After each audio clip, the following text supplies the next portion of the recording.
Ang ibig sabihin ng buhay na isda in general meaning ay sumisimbolo ng pagiging maalwan, kasaganaan, mga bagong pagkakataon, at mga positibong pagbabago na darating sa iyo. Dahil ang isda ay madalas na nauugnay sa pagkamayabong at ang kalawakan ng kamalayan na isip, gayunpaman, ang tiyak na kahulugan ay maaaring mag-iba batay sa mga detalye ng panaginip, tulad ng uri ng isda, mga kondisyon ng tubig, at yung mga aksyon sa loob ng panaginip.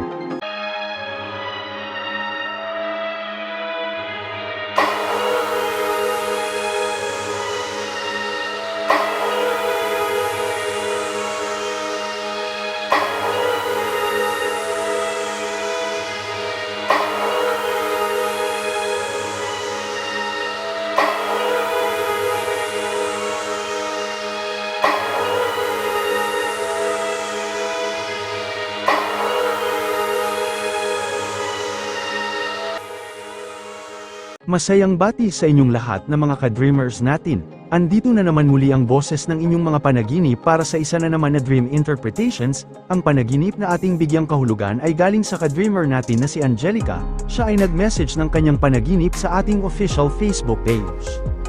At bago natin himay-himayin ang kanyang panaginip, magbigay lang muna tayo ng disclaimer. Ang video na ito ay pagbibigay kahulugan sa mga panaginip na hango sa actual na panaginip ng isang tao na pinagkatiwala ang kanyang panaginip sa The Dreamer na mabigyan ng kahulugan ang kanyang mga panaginip. Ang The Dreamer ay walang intensyon manakit o mang-apak sa tao o sa grupo ng mga tao na may taliwas na paniniwala hinggil sa panaginip, at ang The Dreamer walang kaugnayan sa alinmang relihiyon at welcome ang lahat magbahagi ng kanilang panaginip dito kahit anuman ang paniniwala ang meron ka. At huwag na tayong magpaligoy-ligoy pa at ating nang simulan na. Yan ho ang screenshot ng chat ni ka-dreamer Angelica. At ating lang basahin. Hello po, sorry po, andito na naman ako. Nanaginip po kasi ako may tao po lumapit sa akin na I-check at basahin ko daw yung papel na hawak niya, which is titulo at mga papeles sa lupa. May nakita din po ako mga buhay na isda papunta sa akin. Actually pangalawang beses na po ako nakakita sa panaginip ko na buhay na mga isda papunta sa akin. Pinasok nila ang bahay namin. Thank you po. Maraming salamat ka-dreamer natin na Angelica sa inyong muling pagtitiwala sa The Dreamer na para ikaw ay maliwanagan sa iyong panaginip. Para sa kaalaman ng lahat, nakailang beses na ho si ka-dreamer Angelica nagpa-interpret ng kanyang panaginip dito sa atin. Atin lang muna isa-isahin ang mga kahulugan ng bawat sign sa inyong panaginip. Una, may pinakita sa iyo na titulo ng lupa. Ang titulo ng lupa sa panaginip ay madalas na sumasagisag sa isang pakiramdam ng pagmamay-ari, seguridad, at kontrol sa isang makabuluhang aspeto ng iyong buhay, na kumakatawan sa isang matibay na pundasyon o isang pangangailangan na magtatag ng matatag na mga hangganan sa iyong gising na katotohanan. Maaari rin itong magpahiwatig ng isang pagnanais para sa katatagan at isang pakiramdam ng personal na kapangyarihan sa isang tiyak na lugar ng iyong buhay. At kung mapansin natin, may ibang tao na nagpakitis sa iyo ng titulo ng lupa. Ito ay nagsisimbolo ng mga tao na may authority sa buhay mo, maaring asawa mo, magulang mo, o kamag-anak mo. Ngayon pa lang sinasabi ko na sa iyo maganda ang ibig sabihin ng panaginip mo. Mamaya na sasabihin ko sa dulo ng video na to. Atin lang muna talakayin ang pangalawang sign sa inyong panaginip.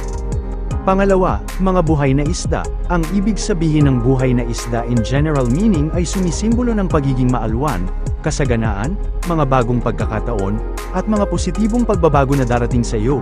Dahil ang isda ay madalas na nauugnay sa pagkamayabong at ang kalawakan ng kamalayan na isip, gayunpaman, ang tiyak na kahulugan ay maaaring mag-iba batay sa mga detalye ng panaginip, tulad ng uri ng isda, mga kondisyon ng tubig, at yung mga aksyon sa loob ng panaginip. At kung may ibang detalye pa sa inyong panaginip, maaari mo na lang i-comment dito, o kung hindi kaya i-message mo na lang sa official page natin sa FB.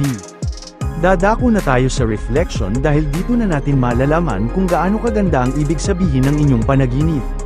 Reflection, kung napansin mo may lumapit sa iyo na taong may dalang titulo ng lupa at pinakita sa iyo ayon sa nabanggit ko kanina na ito ay nangangahulugan sa taong may authority sa buhay mo, maaring sa totoong buhay may nagpapayo sa iyo na maaring magulang mo, o mga nakakatanda na mga kamag-anak mo, at minsan nararamdaman mo na nang hihimasok sila sa buhay mo. Huwag kang magalit o mainis sa kanila. Kasi ang mga payong yan ay magdala ng kagandahan sa iyong buhay, maaring ang taong yan ay naawa sa iyo. O kung hindi kaya ay nakikita niya ang iyong paghihirap, at siya ay nag-alala lang sa iyo kasi ayaw kanyang makitang nahihirapan na. At dito napapasok ang isda na nakita mo sa panaginip mo na sabi ko maganda kanina.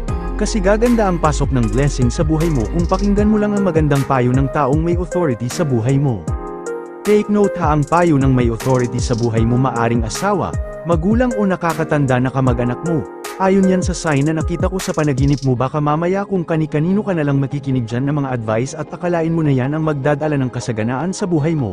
Sana magamit mo sa maayos at tama ang mga blessing na darating sa buhay mo. Sa muli, maraming salamat ka Dreamer Angelica sa pagbahagi mo ng iyong panaginip sa The Dreamer para mabigyan kahulugan ang mga ito.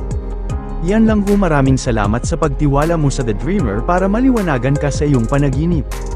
Once again, ito ang boses ng inyong mga panaginip na magbibigay kaliwanagan sa ibig sabihin ng inyong mga panaginip, at gusto nyo rin bang malaman ang ibig sabihin ng inyong mga panaginip? Maaari nyo yan i-comment sa baba o pwede nyo rin i-message sa The Dreamer official Facebook page. At sa lahat ng mga ka-dreamers natin dyan, maraming salamat sa inyong panonood. Baka may extra time kayo dyan, kahit 10 seconds lang, pakipindot naman ng like, subscribe, at pa-ring na rin ang notification bell para lagi kayo updated sa mga video natin, at pa-share na rin para mapanood din ng iyong mga friends ang ating dream interpretations. Paki-follow na rin pala ng The Dreamer FB page, nasa description sa baba ang link. At shoutout lang muna natin ang mga nag-follow sa Facebook page natin na sina Jocard Ladero, Manisit Nanet, Leticia Donaire de la Hencia, Darwin Vlogs, Ivrica, Mira Serbo, at Rev Ben Rosales. Taos puso po ako nagpapasalamat sa inyong pagsuporta. Maraming salamat po.